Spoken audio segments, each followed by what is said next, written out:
Bismillahirrahmanirrahim. Assalamu alaikum. I'm Dr. Muhammad Zaman Ashraf. I welcome you all in UV visible spectroscopy. Today, our topic is chromophores. What are chromophores and how we can find a chromophore in a molecule or in a organic compound. किसी भी organic compound में आप किस तरह किसी chromophore को जो है वो तलाश कर सकते हैं या आप किस तरह ये बता सकते हैं what types of different transitions they are possible in an organic compound. So chromophore, I have already defined this term in my previous lecture. The system या कोई भी organic molecule में वो area, वो functionalities, वो atoms या group of atoms which are responsible for the absorption of ultraviolet visible radiation, they are known as chromophores. Sometime in some text chromophores को इस तरह भी डिफाइन किया जाता है.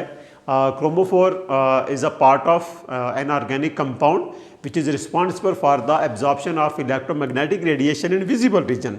क्योंकि chromo it derive from colour and phore, so that's why इससे जो है वो अल्ट्रा वायलेट को ओमिट करके विजिबल का जो है वो सिर्फ मेंशन किया जाता है. In broader term, chromophore is a group of atoms in a molecule which is responsible for the absorption of UV visible radiation. अब अगर आप इलेक्ट्रॉनिक ट्रांजिशंस की बात करें या UV विजिबल रेडिएशन की एब्जॉर्प्शन की बात करें तो हम ज़्यादातर इलेक्ट्रॉन्स को जो है वो डिस्कस करते हैं. हम ये कहते हैं electrons they are responsible for the absorption of UV visible radiation because after absorption they are excited to higher energy levels. But दो electrons ही absorb करते हैं electromagnetic radiation, but atoms या वो जो nuclei हैं, nuclei also important in the absorption of electromagnetic radiation. किस sense में जो है वो न्यूक्लियाई इंपॉर्टेंट है?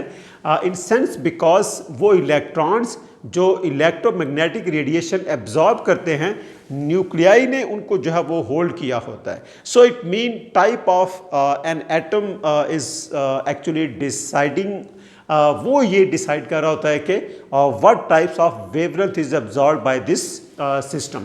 So it means nuclei, they are also important, and type of that nucleus or type of that atom is actually responsible for the wavelength of the absorption. So let's start with the chromophores, and in this lecture we try to find different chromophore in organic compounds or organic functional groups.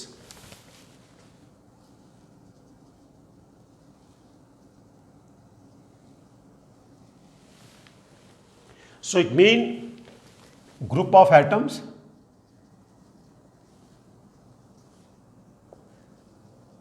responsible for absorption of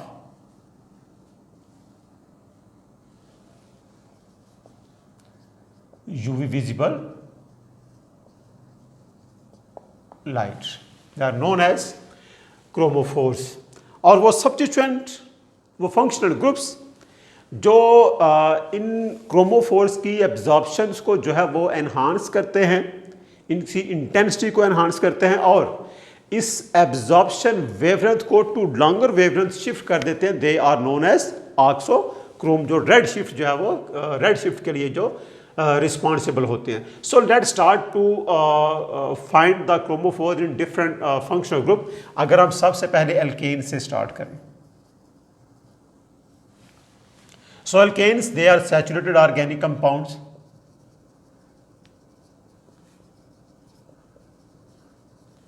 Only contain single bonds. So these are the compounds which contain only sigma bonds. So it means the only transition which is possible in this compound is sigma to sigma transition. इसका मतलब यह है कि आपके पास alkanes में जो transition होगी, अगर आप किसी भी alkane का structure लिखें, इथेन है अगर, या यहाँ और कार्बन हैं, दे कंटेन सिंगल बॉन्ड्स और ये सारे सिग्मा बॉन्ड हैं. तो यहाँ सिग्मा ऑर्बिटल्स और sigma star anti bonding orbital वो होगा और वही ट्रांजिशन हो रही होगी. यहाँ कोई डबल बॉन्ड नहीं है, पाई बॉन्ड नहीं है, लॉन पेयर नहीं है. So it means there are no chances for the excitation of N to sigma star और pi to pi star transition. So it means in alkanes only we observe sigma to sigma star transition. अगर आप जो है वो orbitals को देखें, we have carbon, suppose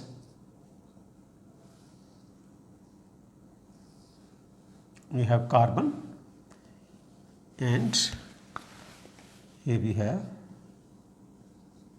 यहाँ आप सारे एटम्स को जो है वो शो कर सकते हैं, सपोज इट इज हेयर इस तरह, या अगर आप नहीं भी करते तो it is low energy orbital and इस ये आपके पास जो ऑर्बिटल है it is sigma, sigma star high energy orbital.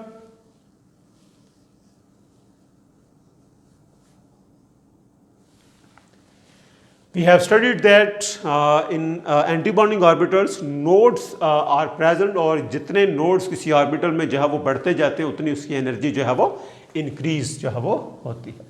So the sigma star is we have carbon,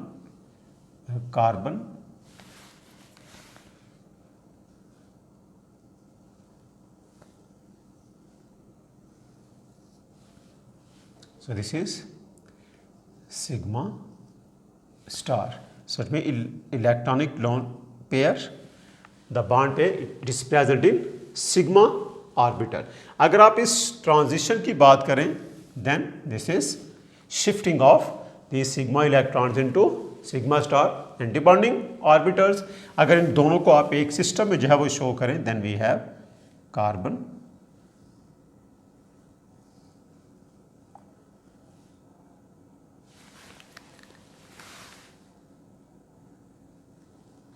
यहाँ भी आपके पास कार्बन, ओके, और यही आप जो है वो सिग्मा स्टार जो है वो ऑर्बिटल शो कर रहे हैं.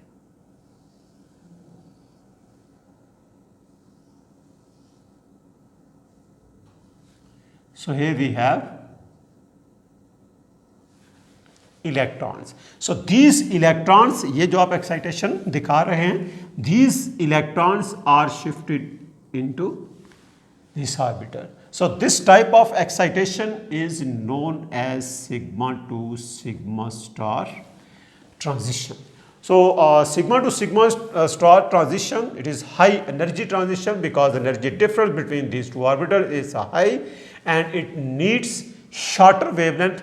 अमूमन जो अल्केन्स में इन सैचुरेटेड ऑर्गेनिक कंपाउंड जो एक्साइटेशन हो रही होती हैं, इसकी जो लैम्डा मैक्स है it is equal to around 150 nanometre.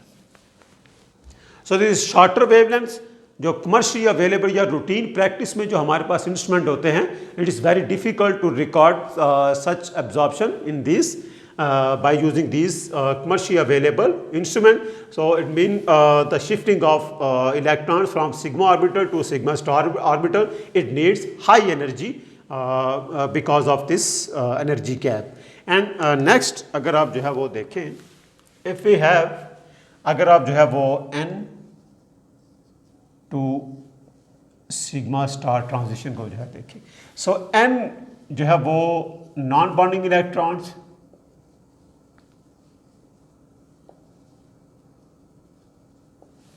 Electrons, और आप इनको जो है वो लोन पेयर्स भी कह देते हैं. सो इट मीन्स ये ऐसे सैचुरेटेड ऑर्गेनिक कंपाउंड्स होंगे जिनमें ऑक्सीजन, नाइट्रोजन, सल्फर ऐसे एटम्स हों जिनमें लोन पेयर्स हैं. So it means organic compounds में आपके पास अल्कोहल्स, ओके, ईथर्स, एमीन्स,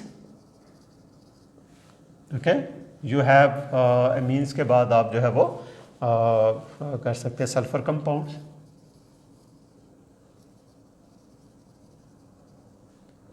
इन सल्फर कंपाउंड्स आप जो है वो थायोल्स या आप sulphides. So all these functionalities they contain n electrons. It means अगर आपके पास हाइड्रोकार्बन्स हों ओनली सैचुरेटेड ऑर्गेनिक कंपाउंड्स हों तो वहाँ sigma to sigma star transition possible होगी। अगर आपके पास अल्कोहल्स हैं, आपके पास जो है वो ईथर्स हैं, या आपके पास जो है वो एमीन्स हैं, या आपके पास जो है वो थायोल्स हैं, जैसे आपके पास suppose R O H, R S H, R NH2, R O R, ठीक है। अब ये जो है वो R is any alkyl group, यहाँ डबल बॉन्ड नहीं होना चाहिए, सैचुरेटेड। सो इट मीन्स यहाँ आपके पास लोन पेयर्स हैं, that's why N to sigma star transition is possible. So suppose यहाँ अगर N to sigma star transition हो रही है, अगर हम ऑर्बिटल्स को जो है वो देखें, for example we have carbon,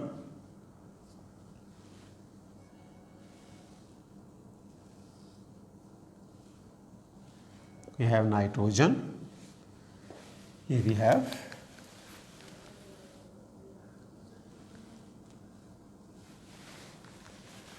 ये आपके पास बॉन्डिंग इलेक्ट्रॉन सिग्मा ऑर्बिटल, ठीक है। यहाँ अगर आप इनकी एटम्स की जो है वो वैलेंसीज को देखें, इस तरह आप इसको जस्टिफाई कर सकते हैं। यहाँ मैंने सिर्फ सिग्मा ऑर्बिटल जो है वो शो किया है, इट इज सिग्मा ऑर्बिटल। यहाँ आपके पास 2 इलेक्ट्रॉन्स, ओके। अब if you have N then we have carbon, यहाँ मैं सिर्फ जो है वो इसको N से शो कर देता हूँ, ठीक है। ये इसके बॉन्ड्स, यहाँ ये जो सिग्मा ऑर्बिटल है यहाँ मैंने शो नहीं किया। And here we have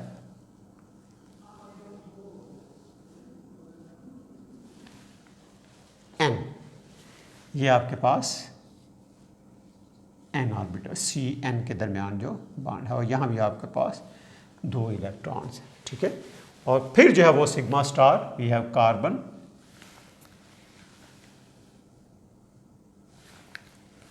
we have nitrogen, और यहाँ आपके पास एक नोड होगा, ठीक है। ये आपके पास sigma star. So here we have 3 orbitals, आपके पास एक सिग्मा ऑर्बिटल है, सिग्मा मॉलिक्यूलर ऑर्बिटल है, आपके पास N है, और आपके पास सिग्मा स्टार। इस ट्रांजिशन को आप अगर जो है वो देखें, N टू सिग्मा स्टार, ये है N to sigma star transition. अगर आप इनको जो है वो ओवरलैप करवाएं, then we have carbon and we have ये बेशक आप शो कर सकते हैं इस तरह, नाइट्रोजन, और यहाँ आपके पास anti bonding, this one here और this one here, okay. And then we have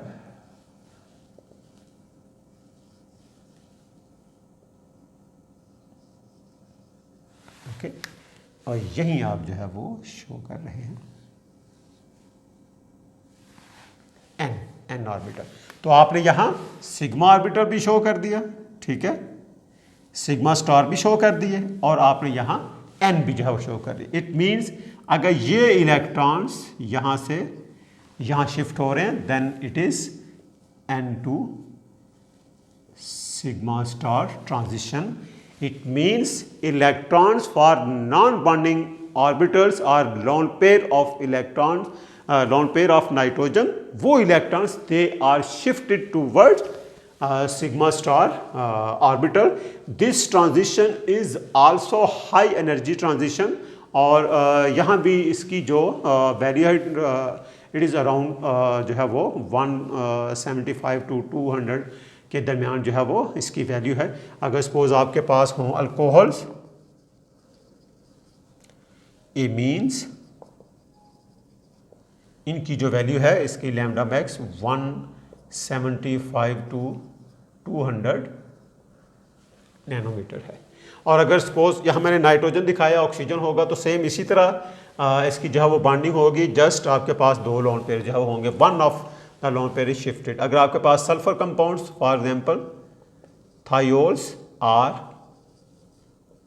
sulphide जो है वो प्रेजेंट है, then there lambda max is equal to 200 to 220 nanometre. Okay, तो यहाँ भी आप देख सकते हैं ये भी जो रीजन है, this region is not easily accessible by using the instrument which we used in routine practice, and this is because of the high energy transition between n to sigma star orbitals. Now let's we discuss the unsaturated organic compounds where double and triple covalent bonds are present, where pi to pi star transition जो कि most important transitions हैं, pi to pi star and n to pi star transition, उसको हम जो है वो देखते हैं।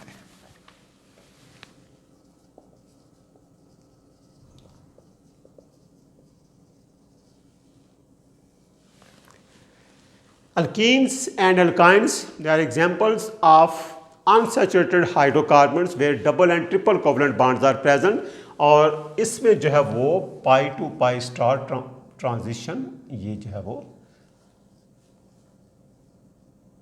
हम डिस्कस करते हैं। So it means saturated organic compounds if they are hydrocarbons only, sigma to sigma star transition आप वहाँ जो है वो ऑब्जर्व करेंगे। तो अगर क्रोमोफोर वहाँ आप ढूंढ रहे हैं देन हाई एनर्जी एक्साइटेशन जो है वो होगी, ट्रांजिशन जो होगी। If we have n electrons तो वहाँ ऑक्सीजन, नाइट्रोजन या सल्फर ऐसे एटम्स होंगे विच कंटेन लोन पेयर। और अगर आपके पास अल्कीन्स एंड अल्काइंस में आप जो है वो क्रोमोफोर देख रहे हैं या ढूंढ रहे हैं, then you can easily find the pi to pi star transition. So here we have double bonds in case of alkenes and triple bond in case of alkynes. So suppose हम इन orbitals को जो है वो अगर देखें, then we have carbon, यहाँ आपके पास carbon एक बॉन्ड है,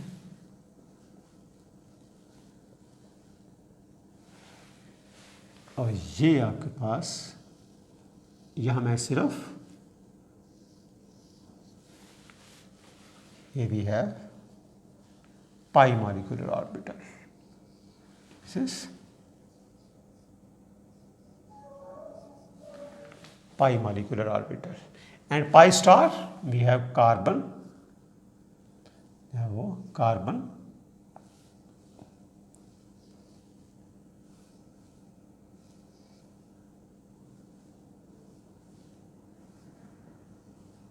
ये इनमें सिग्मा बॉन्ड है। So this is pi star where node is present. So pi to pi star transition, when electrons from pi bonds they are shifted to pi star molecular orbital, this is referred as pi to pi star transition. अगर आप इनको एक ही system में जो है वो दिखाएं, then we have carbon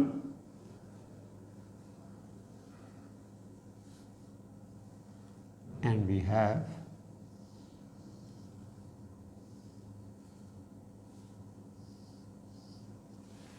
this one, ठीक है।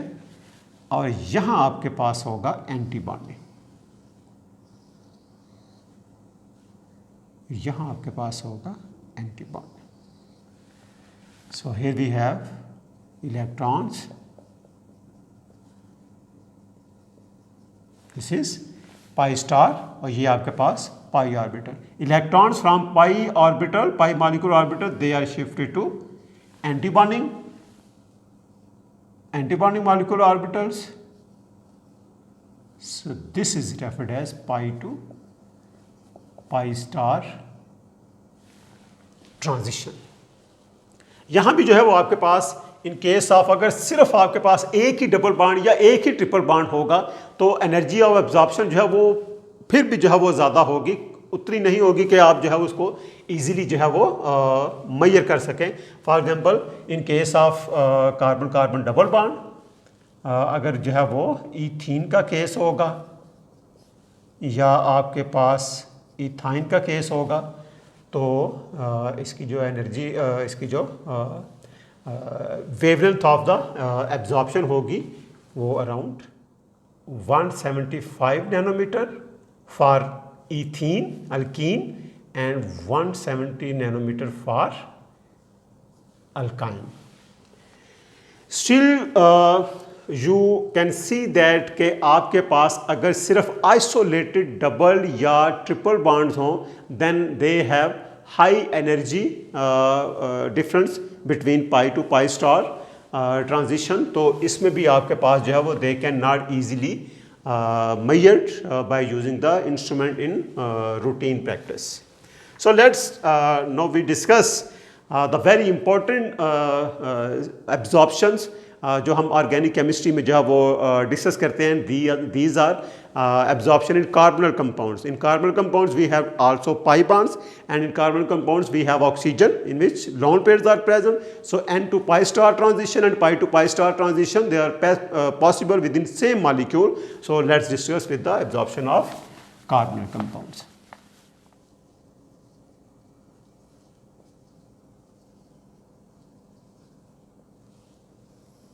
Carbonyl compounds, we may have aldehyde or ketone. So here we have carbon, double bond oxygen. तो यहाँ जो है वो पाई बॉन्ड भी है, पाई मॉलिक्यूलर ऑर्बिटल्स भी हैं, और यहाँ आपके पास n इलेक्ट्रॉन्स भी हैं. सो n to pi star transition and pi to pi star transition, they are possible in case of carbonyl compounds. अगर आप ऑर्बिटल्स को जो है वो देखें then we have carbon,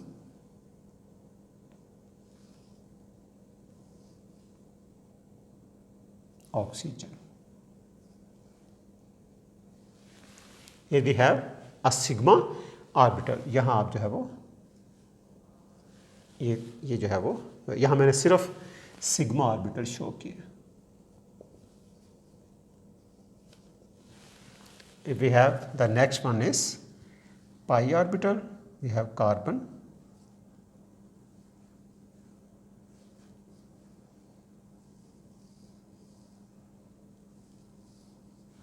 so here we have, this is sigma, this is pi, and we have next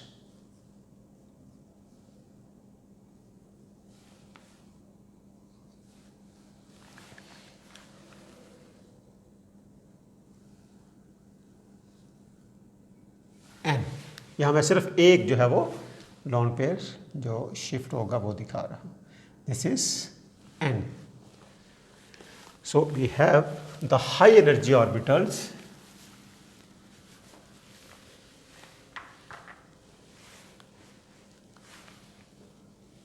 carbon,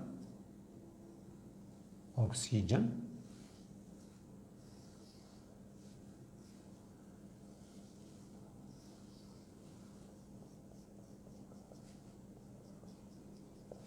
this is pi star. और सबसे ऊपर जो होगा वो आप कह सकते हैं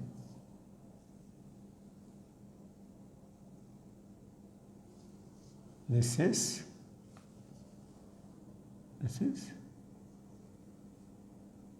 sigma star. Okay, so let's discuss the n to pi star transition, क्योंकि दूसरी हम जो है वो डिस्कस कर चुके हैं, and pi to pi star transition. So here we have suppose first if we discuss pi to pi star, then carbon, this one, this is pi bond. Okay, यहाँ आपके पास इलेक्ट्रॉन्स हैं, and we have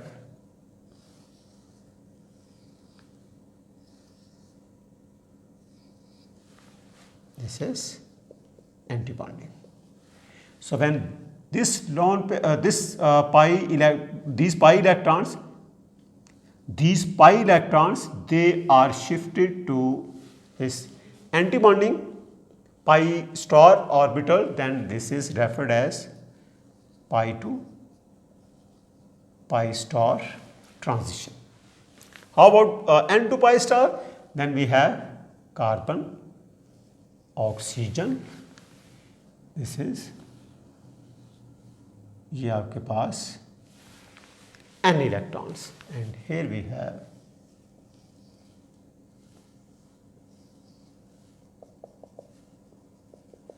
when n electrons they are shifted to pi star orbital, then this is referred as n to pi star transition. So this n to pi star transition in case of aldehydes and ketones around 180 to 280 इनकी lambda max जो है वो होती है. But most of the n to pi star transitions they are forbidden transition, and allowed and forbidden transition I have already explained in my previous lecture, in which spin forbidden and symmetry forbidden, all these rules they have been discussed, why these transitions they are allowed transition and why these transitions they are forbidden transition. अगर आप इन सारी transition जो अभी तक हमने discuss की हैं in case of saturated organic compounds, in case of those compounds which contain n electrons, and in case of double and triple covalent bonds, mostly अगर आप इनको देखें then they have high energy transitions, and when they have high energy transitions it is not easy to measure the high energy transition by using the commercially available instrument. So it means कि अगर आपके पास ऐसे substituents होंगे in double bonds पे जो कि इनकी जो है वो एब्जॉर्प्शन मैक्सिमा को टुवर्ड्स लॉन्गर वेवलेंथ जो है वो शिफ्ट कर दें, देन दो तरह के जो है वो फैक्टर्स जो है वो यहाँ होंगे. The first, the presence of these substituents which we call the oxochrome, or the lone pair or substituent or functional group, which increase the wavelength of absorption. And second, when they increase the wavelength of absorption they also increase the intensity of the absorption. तो जैसे ही intensity of the absorption जो है वो increase होगी, then it's easy for us to measure these transition. मिसाल के तौर पे अगर आप जो है वो देखें, we have alcohols N2 sigma star, we have ethers N2 sigma star, we have amines N2 sigma star, or we have thiols N2 sigma star. These are high energy transition. For example, here we have 180 और 180, यहाँ भी आप जो है वो 190 और 210 इस तरह इनकी जो है वो ट्रांजिशन है. So high energy transition nanometre, ये लैम्डा मैक्स है इनकी. और we have carbon carbon double bond, we have carbon carbon triple bond, pi to pi star, ये we have pi to pi star. यहाँ भी आपके पास हमने देखा 175 और 170, और we have C triple bond N, और we have N double bond N. यहाँ आपके पास N2 pi star, N2 pi star, इनकी ट्रांजिशन भी जो है वो 210 या यहाँ जो है वो 270 नैनोमीटर है. We have aldehydes and ketones, RCHO. Here we have आपके पास N2 पाई स्टार भी होगी और पाई टू पाई स्टार भी जो है होगी. सो वेवलेंथ इज 290 और 190. कीटोन्स यहाँ N2 पाई स्टार आपके पास 280 और पाई टू पाई स्टार 180.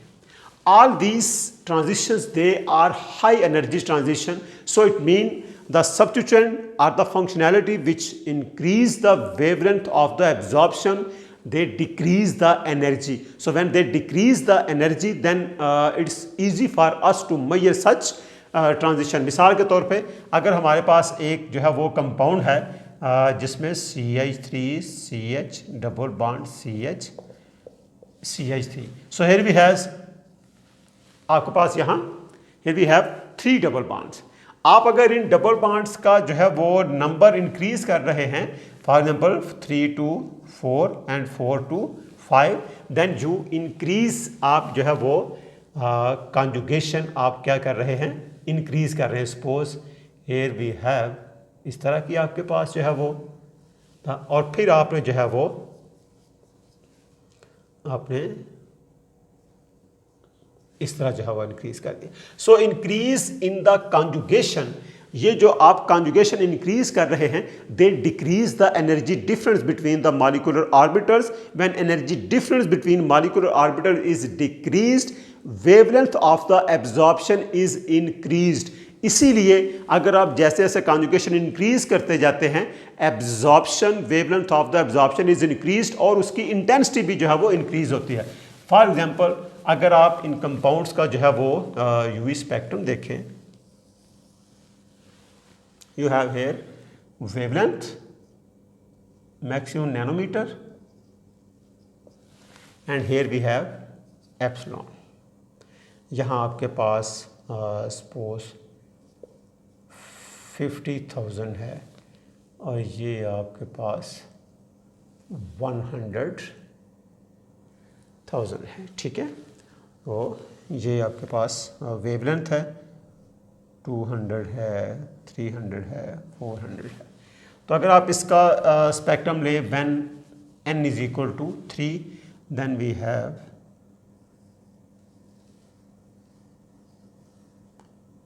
इस तरह जो है वो स्पेक्ट्रम आएगा.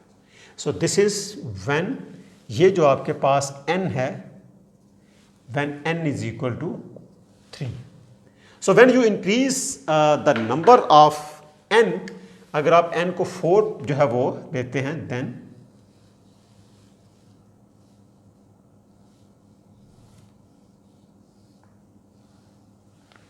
This is for n is equal to 4. You increase the conjugation. और अगर आप जो है वो n को 5 रख देते हैं, still you increase the number of double bonds.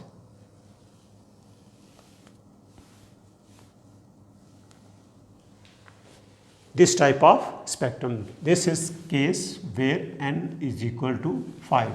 So it means कि ये जो wavelength of absorption है, ये भी इस तरफ increase हो रही है. ठीक है, towards longer wavelength shifted, and also absorption जो intensity है वो भी इसकी जो है वो इंक्रीज हो रही है. सो दीज ग्रुप्स, अब यहाँ जो आप एक्सटेंडेड कॉन्जुगेशन कर रहे हैं, ये एक्चुअली ऑक्सोक्रोम का रोल प्ले कर रहे हैं. So when you increase the conjugation, then energy difference between molecular orbital is decrease, and when energy difference is decrease, wavelength of absorption is increase. ये जो है वो टुवर्ड्स रेड जो है वो जा रहा होगा. That's why this is called bathochromic shift, या इसे जो है वो रेड शिफ्ट जो है वो कहते हैं. और इससे जो है वो इंटेंसिटी भी इंक्रीज हो रही है. तो ये दो तरह से ऑक्सोक्रोम की दो तरह से जो है इंपॉर्टेंस है कि वो इंटेंसिटी भी इंक्रीज कर रहे होते हैं और वेवलेंथ को भी इंक्रीज करते हैं. इंटेंसिटी इंक्रीज करने का हमें ये फ़ायदा होता है, we can easily measure these compounds, और आप जो है वो इससे स्ट्रक्चरल इंफॉर्मेशन जो है वो डिराइव कर सकते हैं. So this is all about the chromophores and how we can search the chromophore and what is the effect of extended conjugation in the wavelength of the absorption and intensity of the absorption. In my upcoming lecture, I will discuss different systems like enones where carbonyl group is attached with double bond and they are in conjugation, and also I will discuss the wavelength of the absorption or UV spectrum of the aromatic compounds, substituted aromatic compounds which increase the conjugation, या ऐसे groups which have lone pairs, and these lone pairs they involve in resonance. All these I will discuss in my upcoming lectures. Thank you very much.